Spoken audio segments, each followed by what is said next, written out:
Amados, gostaríamos de abrir a Bíblia ali para compartilhar com a igreja no Salmo de número 15.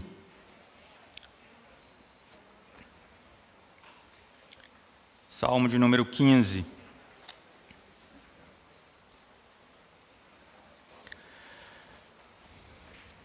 Nós vamos falar sobre a ética bíblica. O que a Bíblia fala sobre dinheiro e trabalho? O objetivo dessa lição é fornecer uma base bíblica para que eu possa andar no caminho do Senhor nessa área, no meu dia a dia. Esse é o objetivo da nossa lição hoje. Eu espero que em Deus o Espírito Santo esteja aplicando ela no seu coração.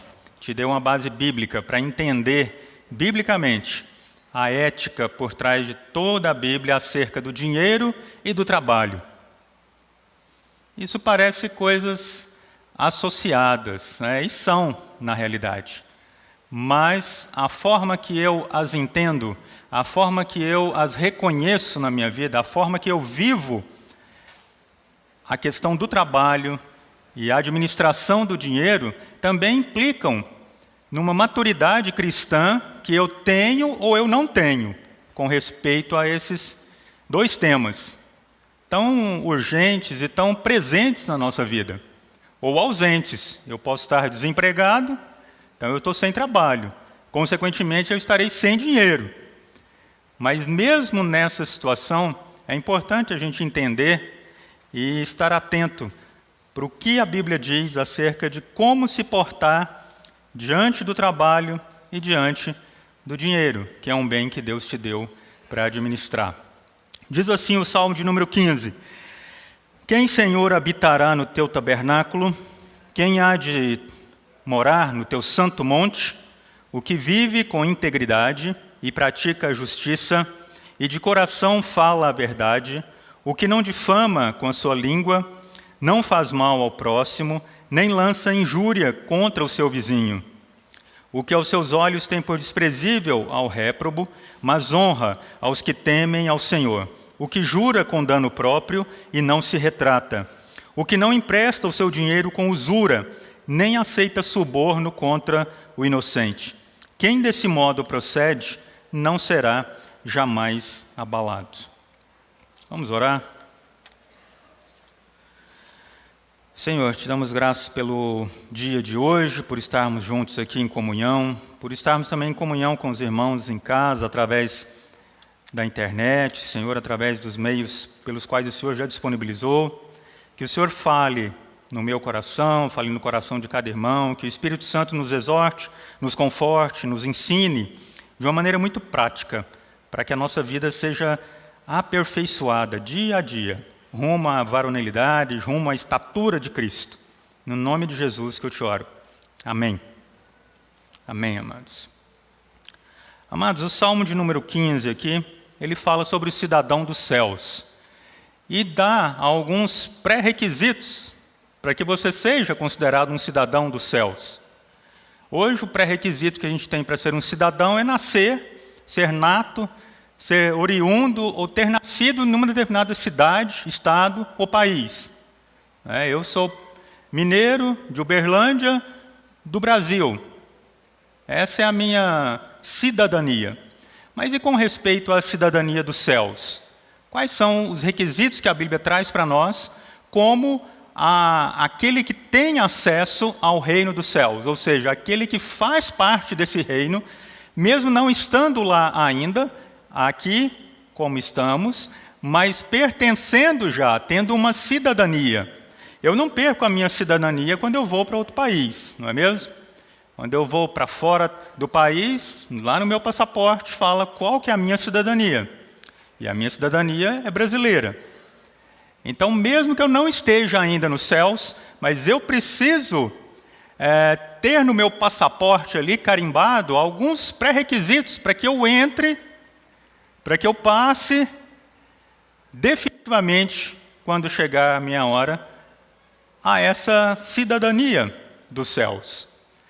E são alguns desses pré-requisitos aí que nós vamos abordar nessa manhã. Pode mudar o slide aí? Olha lá, dá para ampliar um pouquinho aí, ou não? A nuvem de palavras aí que a gente já conhece, já usa isso de forma didática. Aí foi muito, né? Não muito assim. É só para a gente ver vários assuntos aí que a gente vai falar hoje, né?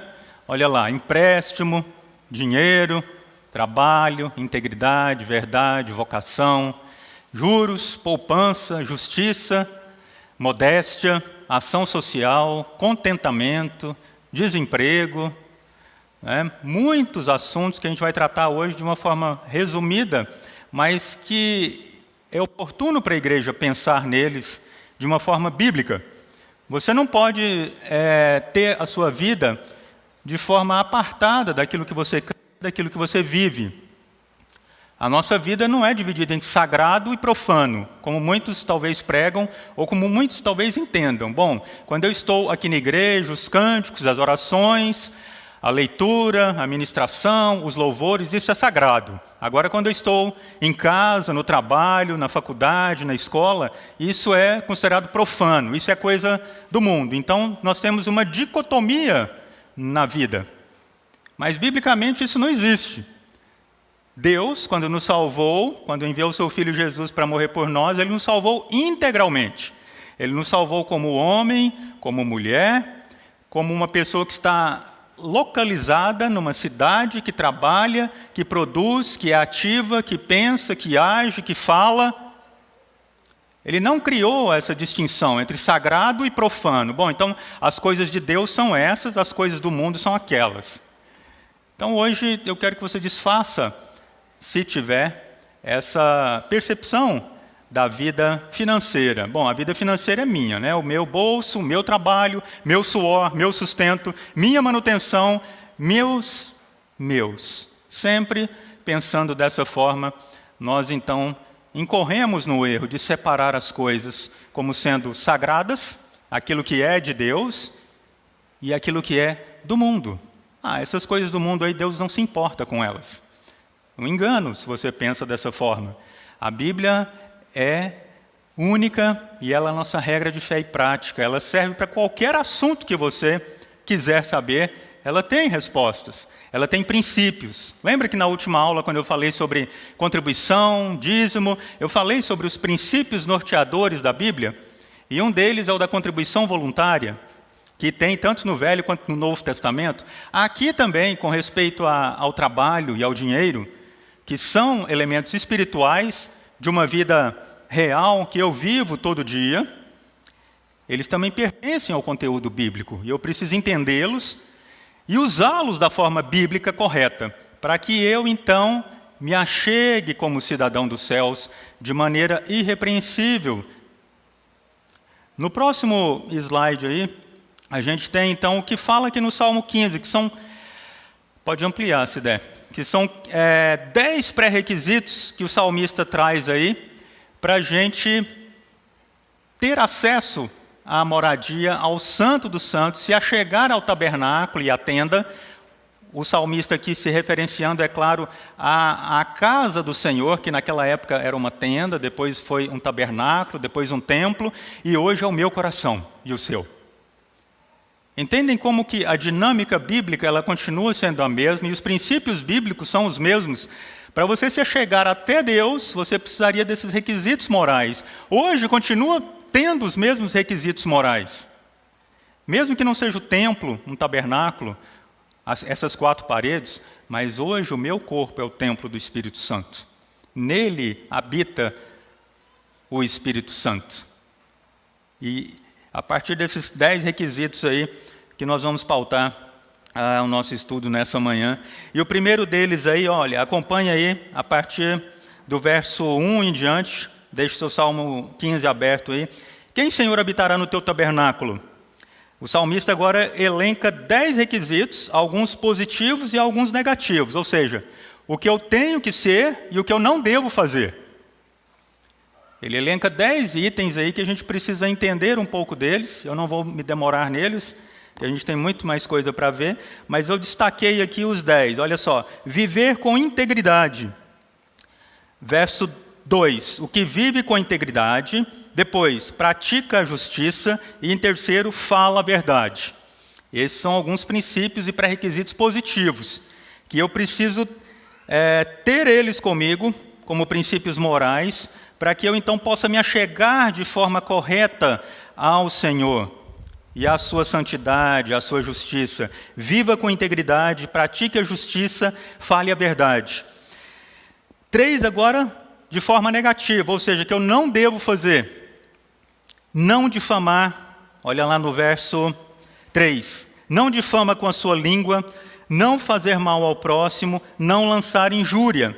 Aqui são pecados que não devem ser cometidos pelos cristãos com respeito ao uso da língua e do seu conversar, do seu linguajar, do seu falar, das coisas que você pensa e daquilo que você fala. Muitas pessoas não têm filtro naquilo que falam, né? Pensam e já falam. E isso traz um mal terrível, porque a palavra, depois de lançada, você não pode mais engoli-la de volta. Então, o salmista aqui nos dá 3 pré-requisitos que você não deve ter. Não difame, não injure e não faça mal ao próximo. O outro pré-requisito aí, o 7º. Seu olhar despreza a impiedade. Salmo 15, verso 4. Aos seus olhos tem por desprezível ao réprobo, ou ao ímpio. Quer dizer, o meu olhar não está naquilo que é impiedade. Esse é também um dos pré-requisitos para ser um cidadão dos céus. O próximo, honrar aos que temem ao Senhor. Verso também 4, parte B aí. Mas honra aos que temem ao Senhor, o que jura com dano próprio e não se retrata. É aquele que cumpre com a sua palavra, mesmo que perca algo, que é o dano próprio. Se você que é um cristão e você fala que vai fazer algo, faça dessa forma, mesmo que isso te traga prejuízo. É isso que está falando aqui. Esse salmo aqui traz muitas coisas do nosso relacionamento pessoal, interpessoal e também econômico e financeiro. Tá? Então, se você prometeu algo para alguém, no seu negócio, na sua negociação, cumpra, mesmo que isso te traga prejuízo. Não venha depois tentar consertar aquele acordo no meio do caminho, porque eu vou ter uma perda. Eu vendi esse microfone aqui, eu estou querendo R$100 nele. Mas aí, como a inflação agora está alta, né, as coisas mudaram, a gente está indo aí para os 2 dígitos de inflação, né, velha prática brasileira, eu agora vou querer um pouco mais. Né, eu vendi por 100, mas eu vou querer 110 agora. Eu não entreguei ainda está na minha mão, a pessoa para quem eu vendi está precisando dele, então eu vou pedir 110. Não faça isso. A Bíblia está falando... O cidadão dos céus, ele tem um relacionamento positivo e sem variação. Ele não muda o seu negócio por causa da situação, mesmo que isso lhe traga prejuízo. Outro ponto. Relações financeiras saudáveis. É a última parte aí do Salmo, que depois a gente vai entrar especificamente nela. O que não empresta o seu dinheiro com usura, nem aceita suborno contra o inocente. Relações financeiras saudáveis, sem usura e sem suborno. Vocês sabem o que é usura? Suborno é que acho que todo mundo já ouviu falar, né? Suborno, você molhar a mão de alguém para que seja favorecido em algo, ou não seja prejudicado, qualquer uma das 2 situações. O salmista aqui fala sobre essa relação financeira imprópria, que o cidadão dos céus não deve ter. E eu, sendo um deles, não devo agir dessa forma. A usura era o cobrar juros de forma exorbitante. É o que a gente hoje conhece por agiotagem. Não sei se alguém aqui empresta dinheiro a juros. Isso é regulamentado legalmente. A gente sabe que existem instituições financeiras que fazem isso. Existem pessoas físicas que fazem isso. Ontem eu dei uma lida rápida nessa questão aí para ver, cobrar juros de pessoas físicas entre pessoa física é crime, né? A lei fala que sim e não, depende dessa quantidade de juros. Os juros considerados não abusivos, ou seja, sem usura, pela legislação atual, são de 1% ao mês ou 12% ao ano. Se você então empresta dinheiro nessa condição, acha que isso é viável, você está dentro da lei. Se você cobra mais que isso, eu empresto a 5%, agora que a inflação subiu, vou emprestar a 9%. Né? Tome cuidado, porque você pode estar entrando numa relação financeira prejudicial para com seu próximo. E a Bíblia condena isso. Já condenava isso em Êxodo e Deuteronômio. Vamos ver isso aí lá? Abra sua Bíblia comigo, só para a gente ver um princípio norteador. Lembre-se disso. A Bíblia nos ensina por princípios. Êxodo 22, 25. Vamos ver lá o que diz? Talvez seja uma curiosidade, você não tinha visto isso antes, mas quem sabe a gente pode estar também ajudando algum irmão a sair do erro. Diz assim, Êxodo 22, 25. Vamos lá? Olha, diz assim, se emprestares dinheiro ao meu povo, ao pobre que está contigo, não te haverás com ele como credor que impõe juros. Se emprestares dinheiro ao meu povo, ao pobre que está contigo, não te haverás com ele como credor que impõe juros. Deuteronômio 23 agora. 23, 19 e 20. Quem não conseguir abrir, anote aí. Deuteronômio 23, 19 e 20. Diz assim: a teu irmão não emprestarás com juros, seja dinheiro, seja comida, ou qualquer coisa que é costume se emprestar com juros. Ao estrangeiro emprestarás com juros, porém a teu irmão não emprestarás com juros, para que o Senhor teu Deus te abençoe em todos os teus empreendimentos na terra a qual passas a possuir. A origem aqui então do empréstimo na Bíblia, a gente vê que existe um princípio norteador para o empréstimo. É possível? Sim. Como deve ser feito? Biblicamente, aqui, dentro da visão bíblica, o empréstimo não era uma transação financeira apenas, mas envolvia uma perspectiva social. O empréstimo, na época do Velho Testamento, tinha a função social de aliviar a pobreza. Por isso que fala para não cobrar juros. Porque se uma pessoa pobre te pede dinheiro emprestado, os juros podem ser prejudiciais a ele, no sentido de ele não conseguir te pagar. Não que ele não te deva, deve, mas a recomendação é não cobrar juros da pessoa que não tem essa condição financeira. E o curioso aqui é que o caso do estrangeiro fala, mas do estrangeiro pode cobrar. Quer dizer, do irmão não, mas do ímpio pode.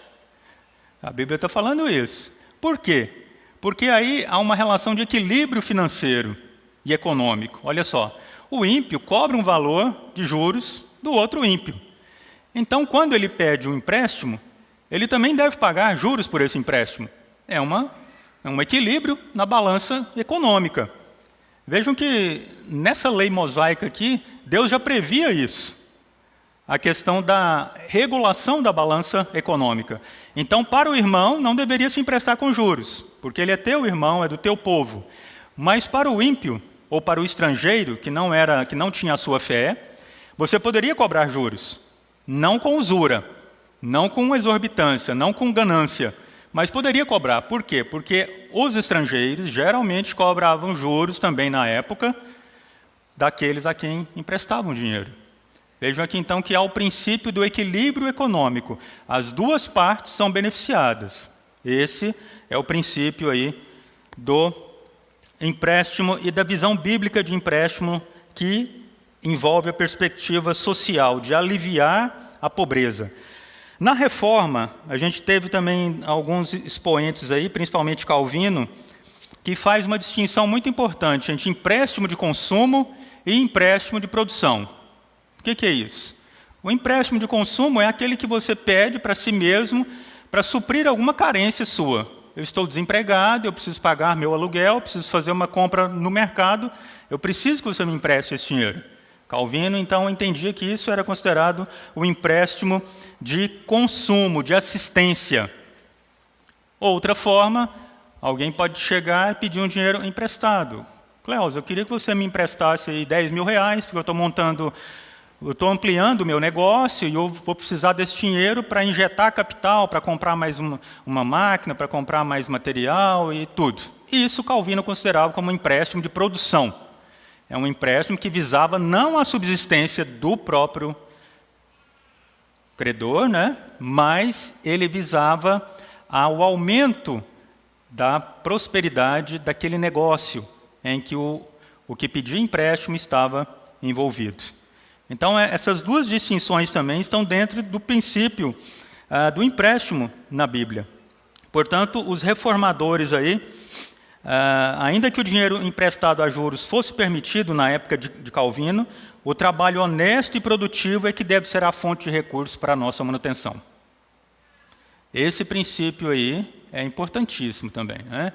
Se você quer viver só tranquilo, deitado numa rede, emprestando dinheiro a juro, está errado. Biblicamente, isso está errado. Isso é indolência, né? Isso é ócio, isso é preguiça.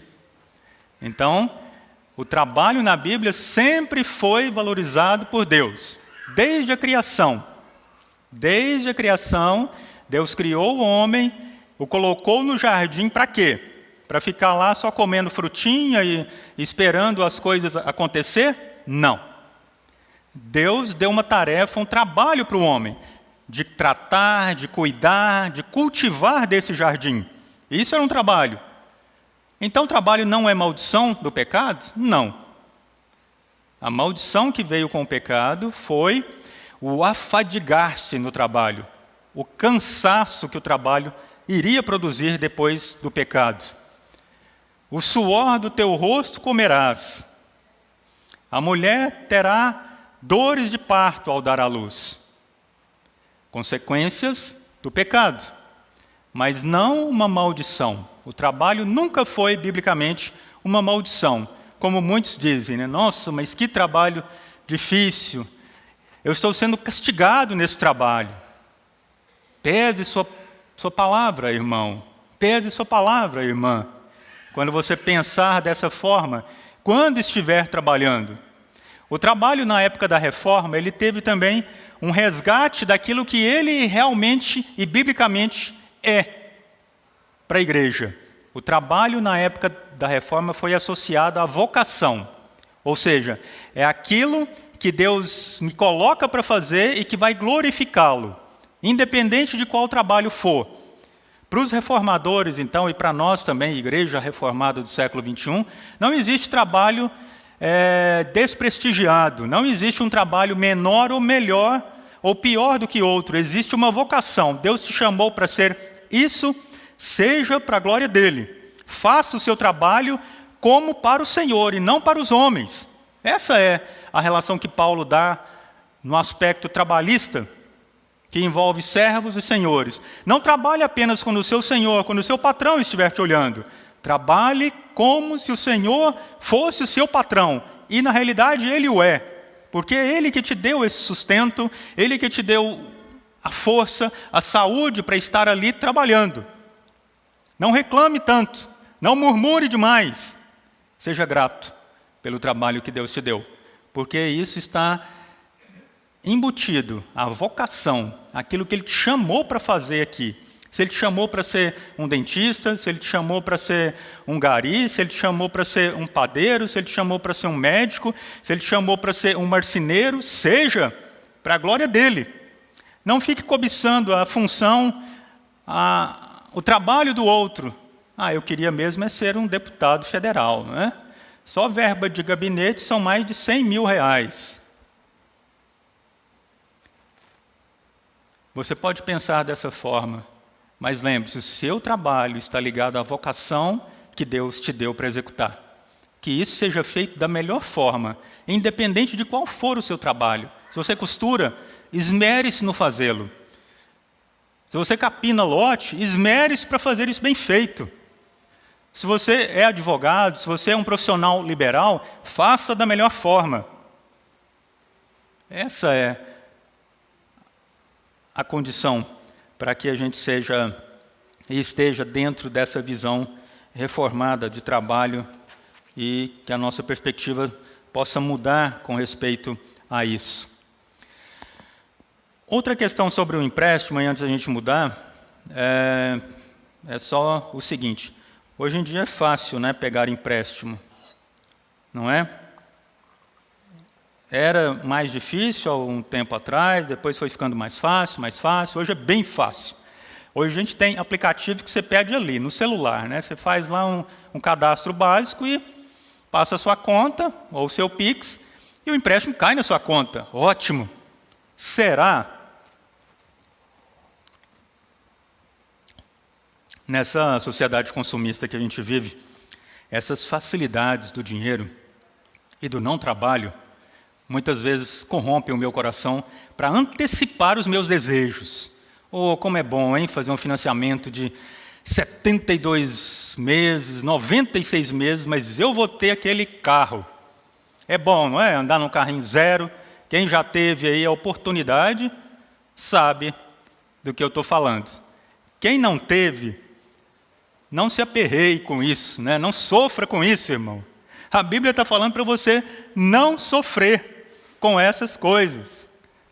Não use os artifícios que o mundo te dá para antecipar seus sonhos, seus desejos. Seja mordomo fiel daquilo que Deus te deu como despenseiro. Lucas 16:2 fala que Deus vai nos cobrar como mordomos e administradores daquilo que Ele nos deu.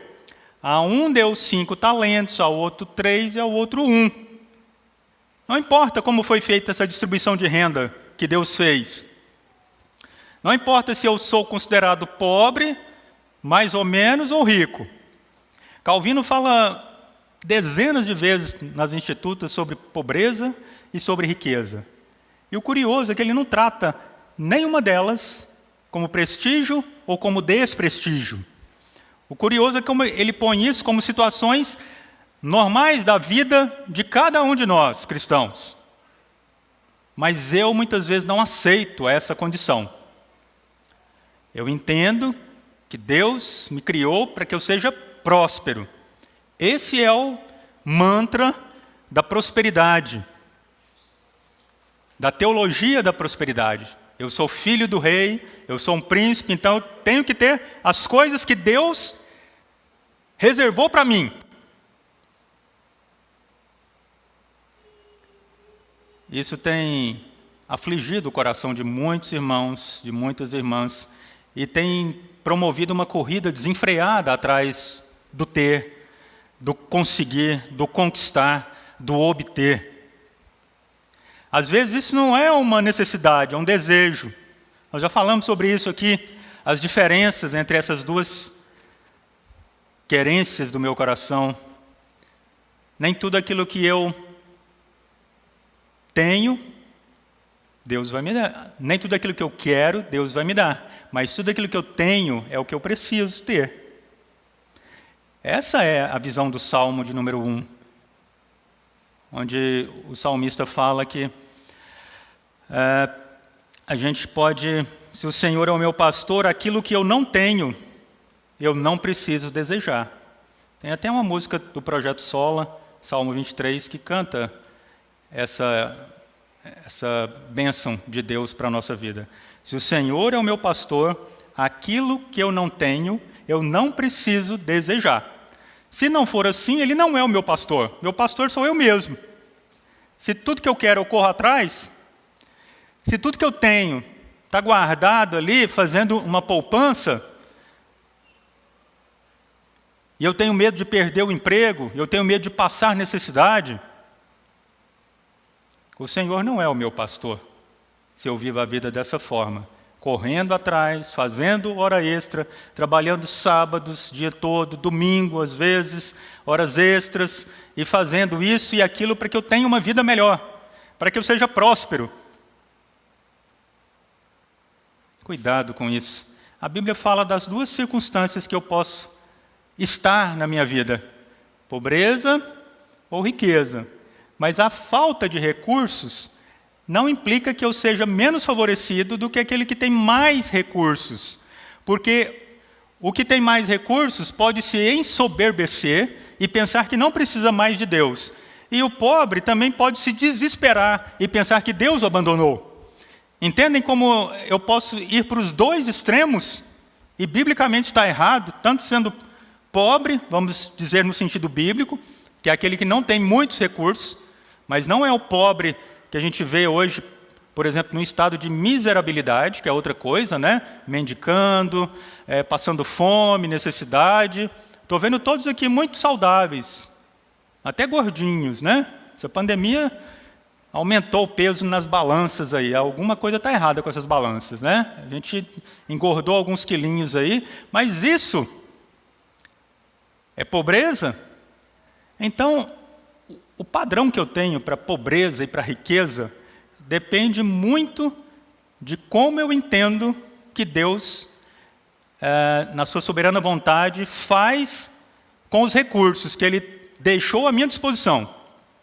Então, se eu acho que ganhar 3 mil por mês é pouco, eu sou um pobre coitado mesmo, né? Tem gente que ganha 1.100, tem gente que ganha menos que isso, tem gente que depende do Bolsa Família. Será que eu sou pobre mesmo? E a gente vai ver aqui que o curioso é que aqueles que têm mais bens são mais devedores a Deus do que aqueles que não têm. Então tem uma responsabilidade, em você tem mais recursos do que outros. Olha só, é isso aqui que a gente vai falar agora. Não é que você pensa, então Deus privilegiou uns e oprimiu outros? Não. As duas situações estão dentro da soberana vontade de Deus. Isso não quer dizer que eu não tenha que trabalhar, que eu não possa prosperar, que eu não possa ter as coisas. Pode. Mas lembre-se que Deus é o seu pastor. Ele que vai te conduzir por pastos verdejantes, mesmo nessa época de seca, que a gente olha na estrada e só vê pasto seco. Se o Senhor é o meu pastor, Ele vai me conduzir onde tem pastos verdejantes, água tranquila, para eu me saciar a minha sede e a minha fome. Calvino defende, então, o seguinte: 3 princípios éticos, eu já tinha falado neles aqui, em outras lições: trabalho, poupança e frugalidade, que quer dizer modéstia.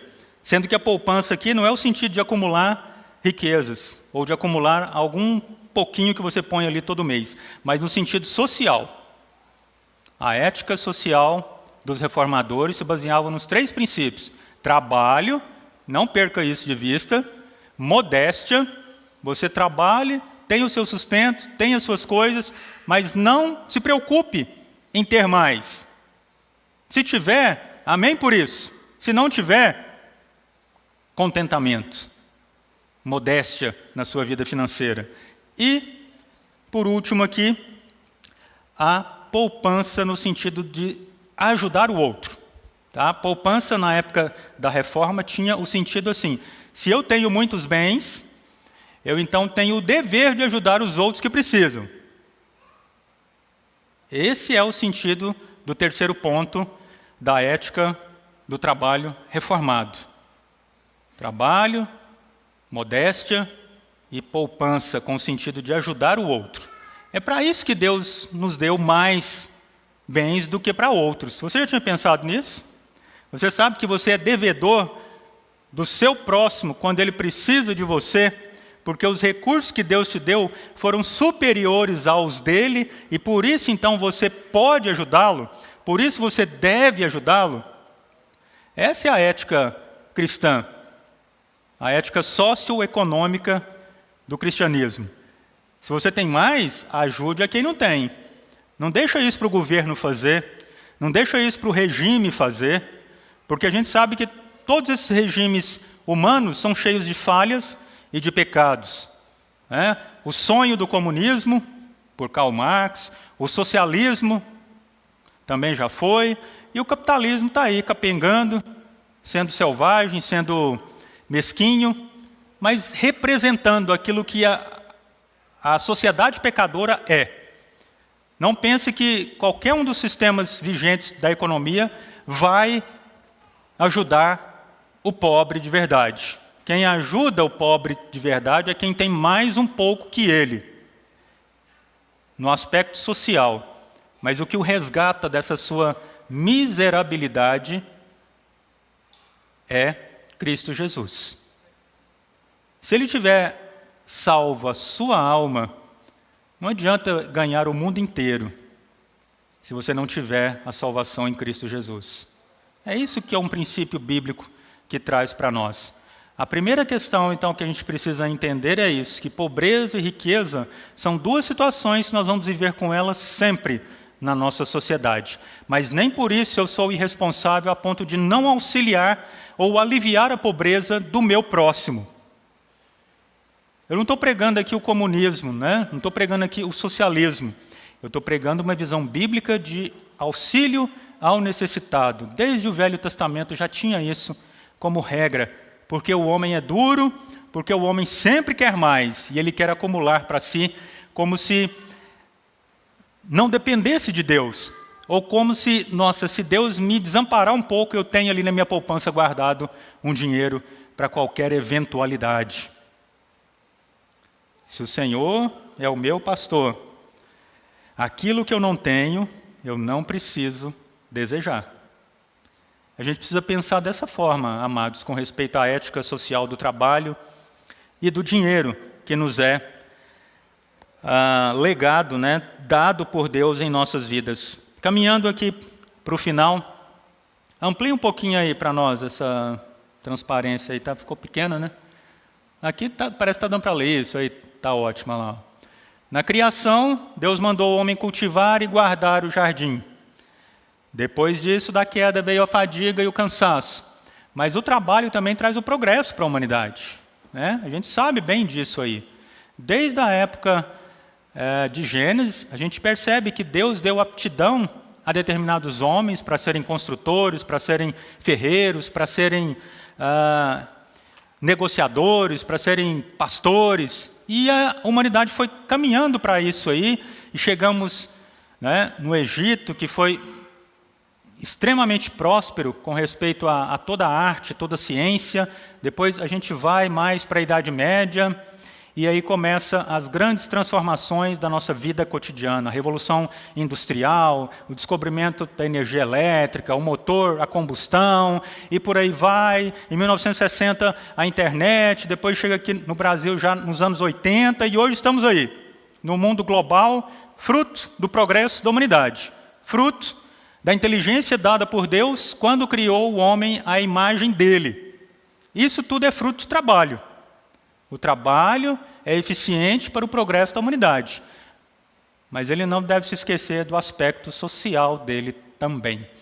E, para os salvos, a gente tem duas questões: contentamento e socorro. O contentamento é aquilo que Paulo fala em Coríntios, que ele fala que sabe estar bem em toda e qualquer situação, apanhando ou de boa, né? Passando fome ou tendo fartura. Isso é contentamento. Vocês já viram Paulo reclamar alguma vez que não tinha dinheiro para as coisas? Ele trabalhava, ele fazia tendas.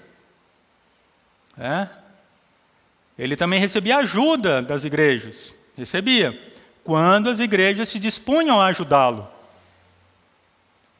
Então, contentamento e socorro ao necessitado. Ninguém é tão pobre que não possa ajudar ao outro, e nem tão rico que não precise da ajuda de outro também. A gente precisa pensar nessas questões com respeito ao trabalho e ao nosso dinheiro, que é fruto da mordomia correta dos bens que Deus nos deu para administrar.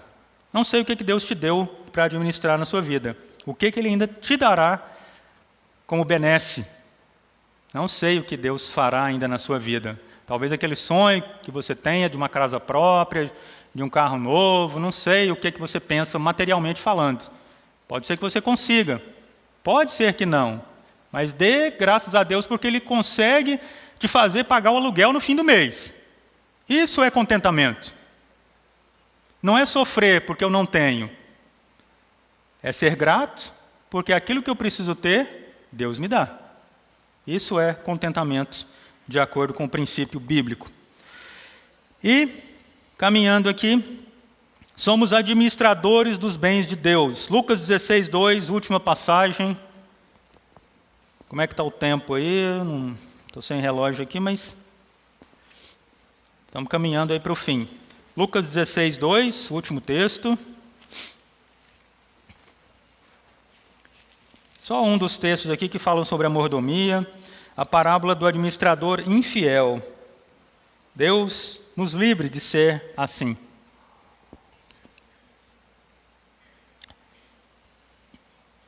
Disse Jesus também aos discípulos: havia um homem rico que tinha um administrador, e este lhe foi denunciado como quem estava a defraudar os seus bens.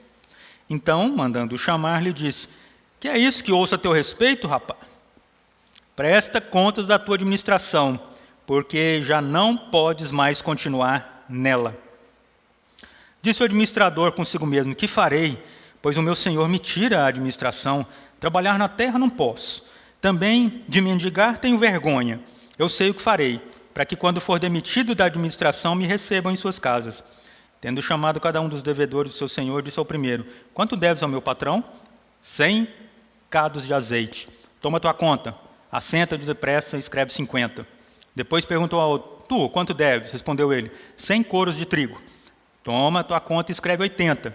E elogiou o Senhor, o administrador infiel, porque se houvera atiladamente, porque os filhos do mundo são mais hábeis na sua própria geração do que os filhos da luz.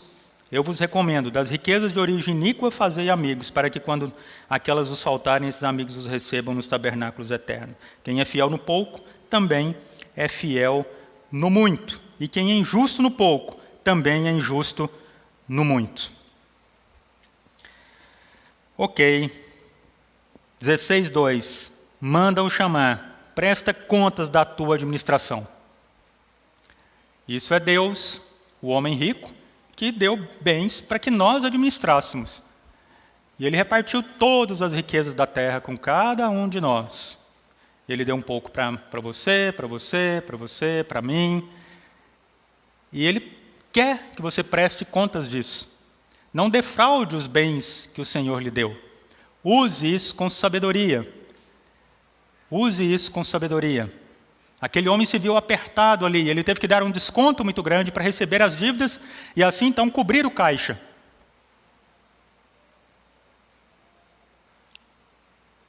Nós precisamos ser bons administradores, para que quando Deus vier me pedir um talento que Ele tenha me dado, aqui, Senhor, eu tenho um talento, 1.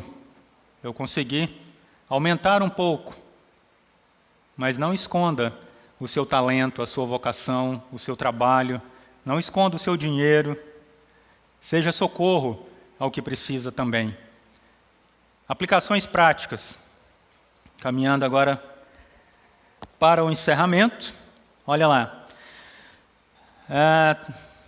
Antes dessas aplicações aí, algumas considerações aqui. Primeira, tudo pertence a Deus. Segunda, o sentido da riqueza. Não devemos atribuir a nós mesmos a riqueza que possuímos, seja por trabalho, seja por nosso esforço, por diligência, por talvez boa sorte nos negócios. Não, a prosperidade vem de Deus. Terceiro, a justa graça de compartilhar com alegria. Calvino diz o seguinte, que eu quero ler aqui, a grandeza de nosso trabalho não está simplesmente no que fazemos, mas como e com qual objetivo o fazemos. É agradável a Deus que, por meio de nosso trabalho, a sociedade seja beneficiada. A grandeza do nosso trabalho não está simplesmente no que fazemos, mas como e para que fazemos. Vou trabalhar só para ganhar dinheiro? Biblicamente está errado. Você deve fazer isso, mas deve também não só usufruir dos seus bens, mas usar ele para ajudar o outro. Quantas vezes a gente precisa fazer campanhas aqui para levantar ofertas, para arrecadar cestas, né? A junta diaconal faz isso. Você pensa, eu estou dando dízimo, então tá bom. Eles têm uma verba lá e todo mês eles vão destinar algumas cestas para aquelas pessoas que eles percebem que são extremamente carentes. Será que eu posso fazer algo além disso? Eu estou fazendo o mínimo. Se eu estou devolvendo o meu dízimo, isso é o mínimo, biblicamente, como princípio de contribuição que Deus requer de nós. O dízimo é o mínimo. Você pode ofertar uma cesta, você pode procurar alguém que você sabe que precisa, ceder a ele o alimento, oferecer uma vaga de emprego, ajudá-lo a conseguir algum trabalho. Isso é ação social, mesmo sendo, talvez você se considere pobre. Você pode conversar, você pode compartilhar, você pode divulgar aquela solicitação do irmão. Muitas vezes a gente deixa isso. Se vira, né? Eu estou aqui no meu dia a dia, eu trabalho 8 horas por dia, 10, não quero me perder com essas pequenas coisas. Eu preciso juntar dinheiro para adquirir aquilo que eu tanto desejo. Cuidado com os bens que Deus te deu para administrar. Trabalho e dinheiro são duas bênçãos que Deus coloca na vida de cada um de nós. Às vezes Ele nos tira para mostrar que Ele é o Deus soberano e que vai me sustentar. Ele é o meu pastor. Às vezes Deus nos permite passar por situações de dificuldade financeira até extrema, para que você não se ensoberbeça com aquilo que você está adquirindo. Muitas vezes, o pobre ganancioso é pior do que o rico indolente. Calvino falava isso. Porque muitas vezes o pobre, quando está numa situação de riqueza, vai praticar a mesma coisa que ele fazia quando era pobre. Ou seja, a ganância. Não mudou nada. Ele talvez adquiriu riqueza, mas continuou sendo pobre de espírito, não entendendo a relação entre trabalho, dinheiro e vocação. Deus pode nos dar tanto uma coisa quanto outra, conforme a sua soberana vontade.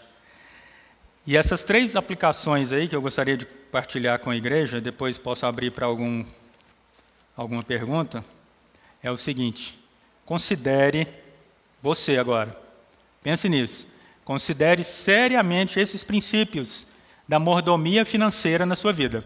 Não sei como tem sido a sua vida financeira. Nós já falamos um pouco sobre isso, estamos falando hoje aqui, mas são princípios bíblicos que eu preciso ter como cristão, como pré-requisito do cidadão dos céus. Lembra lá no final?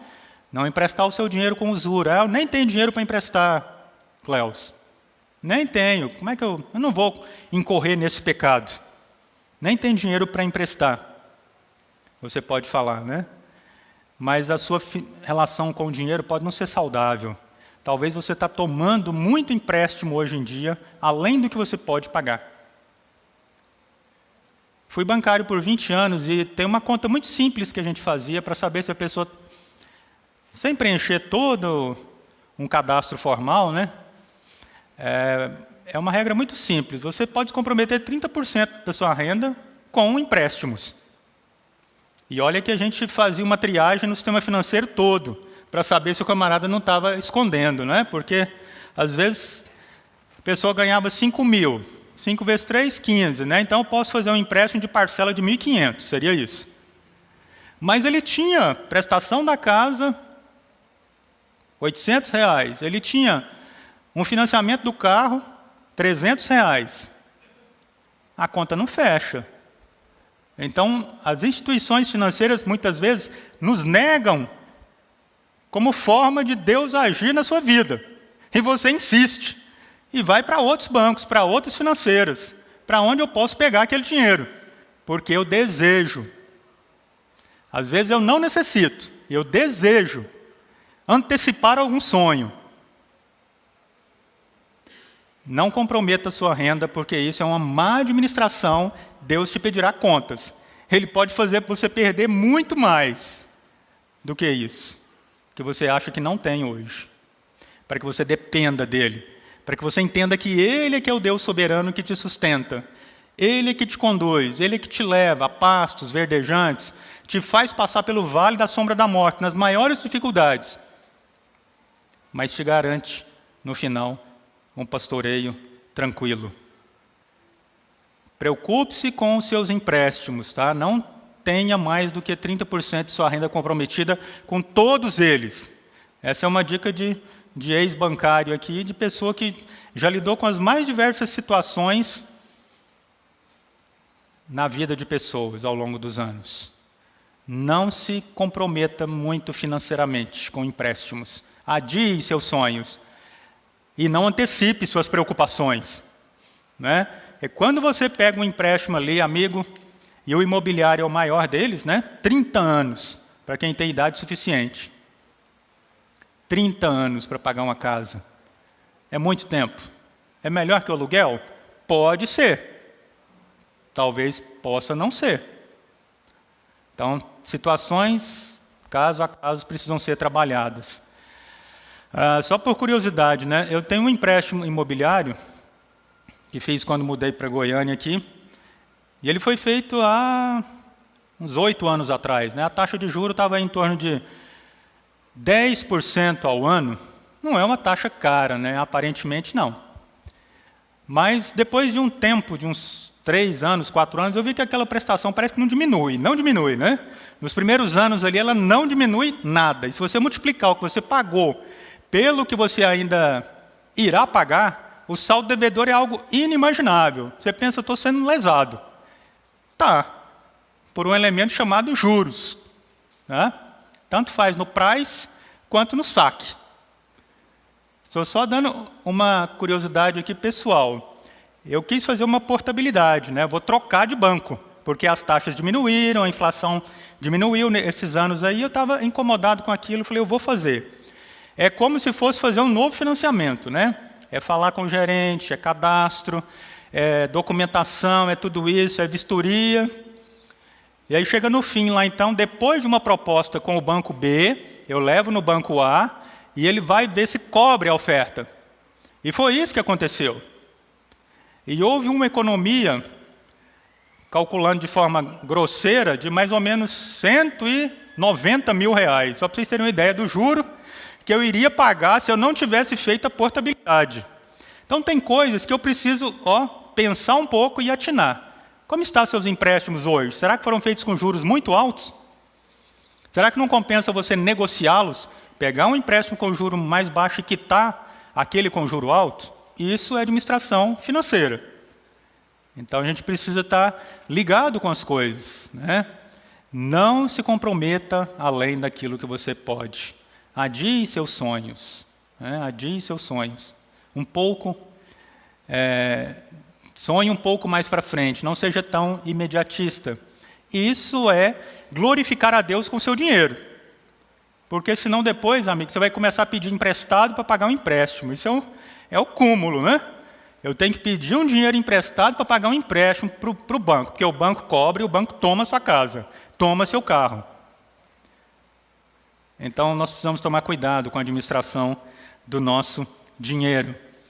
Segunda aplicação, seja grato a Deus, independente de sua situação atual.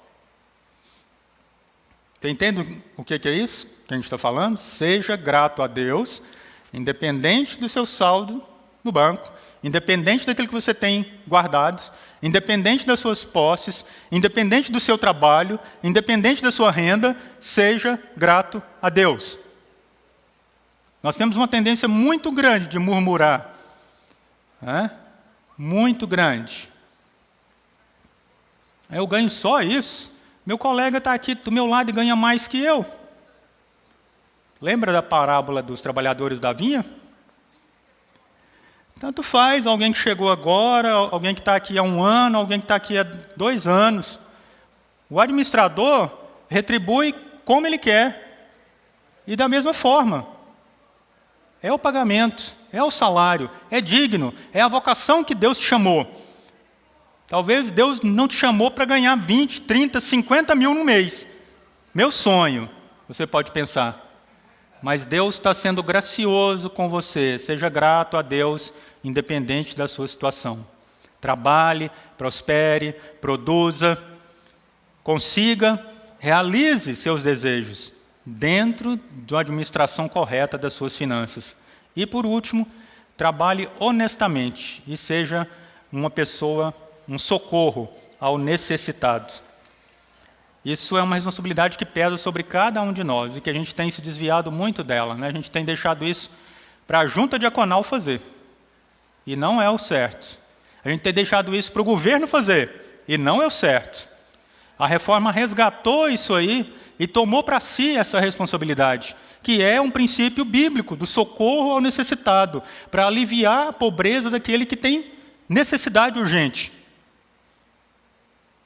Isso é socorrer ao necessitado, é ajudá-lo, é dar um trabalho, é capacitá-lo a conseguir um trabalho. Isso também é uma ajuda, talvez não só financeira, mas você tem como empregar alguém, ensinar a ele um ofício, ensinar a ele um trabalho, faça isso.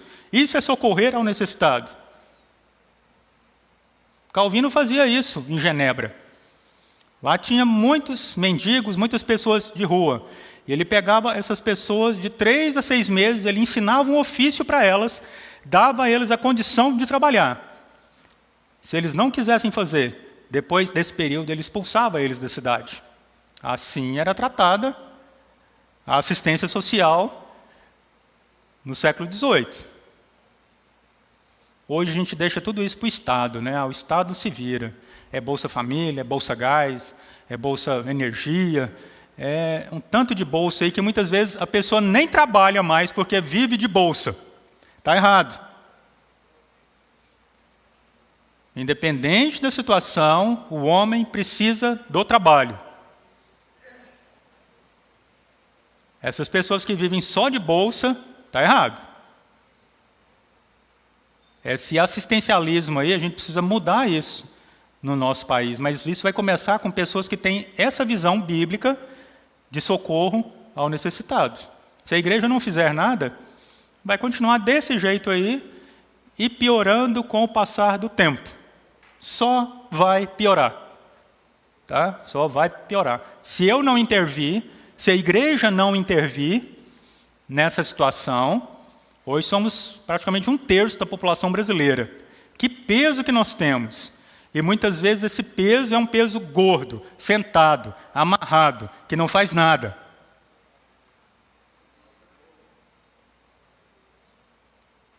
Precisamos socorrer também aos necessitados.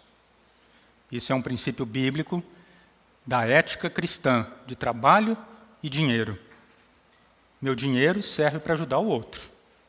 Mesmo que eu pense, eu tenho tão pouco, mas o pouco que você tem pode auxiliar o outro. Talvez não só o dinheiro, mas a atitude que você tem que tomar de hoje em diante, caso você não tenha entendido dessa forma. O princípio é bíblico e está lançado aí para cada um de nós. Não é fácil isso aí, é uma mudança de comportamento, uma mudança de vida, adiar alguns sonhos, mas investir no reino de Deus, porque isso tem resultados eternos. Se eu investir hoje, posso ter algum rendimento, né? Posso especular na bolsa, posso especular no Bitcoin, mas saiba que tudo isso aí é tão efêmero, tão volátil, tão rápido, que isso não fica com o tempo. O que fica é a minha relação financeira saudável com o meu dinheiro, com o meu próximo, com a minha sociedade. É isso que a Bíblia nos ensina com a ética cristã de trabalho e dinheiro. Que Deus nos abençoe, nos dê essa inspiração para mudar a nossa vida nesse aspecto, para que você seja mais feliz, mais grato, mais contente, né? Contentamento remete a estar contente em toda e qualquer situação. Jesus foi rico, ele tinha uma cama para dormir, um travesseiro fofinho da NASA para deitar? Não. Mas ele cumpriu a vocação a que ele foi chamado. Isso é o meu trabalho. Trabalhar, administrar, ser grato a Deus. Que Que Deus nos abençoe e me faça diferente, fazer uma transformação na minha sociedade também. Comece com pequenas coisas, né? Tenha esse compromisso de começar a agir em prol do outro com pequenas atitudes, ou mesmo pequenos valores. Encontre alguém para ajudá-lo. Ajude-o. Fale para ele do Evangelho também, porque aí você não só salvará o corpo, mas Deus salvará a alma dessa pessoa.